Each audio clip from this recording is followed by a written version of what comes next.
পরিযায়ী শ্রমিকদের প্রতি বিশেষ নজর মুখ্যমন্ত্রীর। বাংলার বিভিন্ন শ্রমিকদের ভিন রাজ্যে কাজ করতে গিয়ে হেনস্থার শিকার হতে হচ্ছে। বাংলায় ফিরে এলে তাদের যাতে কোনো রকম অসুবিধা না হয় সে নিয়ে জেলা প্রশাসনকে নির্দেশ দিলেন মুখ্যমন্ত্রী মমতা বন্দ্যোপাধ্যায়। একই সঙ্গে পরিযায়ী শ্রমিকদের পরিবারকেও যাতে কোনো রকম অসুবিধার মধ্যে পড়তে না হয় সেই বিষয়টিও নজরদারির মধ্যে রাখতে বলেছেন মুখ্যমন্ত্রী। বুধবার উত্তরকন্যার প্রশাসনিক সভা থেকে ডিএমএসপিদের নির্দেশ দিয়ে মুখ্যমন্ত্রী বলেন 212 জন পরিযায়ী শ্রমিকদের 1,95,00,000 টাকার আর্থিক সহায়তা দেওয়া হয়েছে।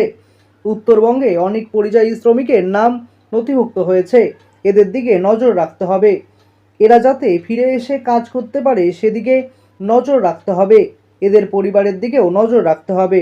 ঠিক এমনটাই জানিয়েছেন রাজ্যের মুখ্যমন্ত্রী মমতা বন্দ্যোপাধ্যায়। আমাদের রাজ্যের বিভিন্ন যে সকল পরিযায়ী শ্রমিক রয়েছে তারা বিভিন্ন সময় রাজ্যের বাইরে গিয়ে কিন্তু কাজের জন্য যায় এবং সেখানে গিয়ে তাদের যে হেনস্থা করা হয় তার ভিত্তিতেই মুখ্যমন্ত্রী মমতা বন্দ্যোপাধ্যায় কিন্তু এমন মন্তব্য করেছে। উত্তরকন্যা থেকে কিন্তু এমনই নির্দেশ দিয়েছেন রাজ্যের মুখ্যমন্ত্রী মমতা বন্দ্যোপাধ্যায়।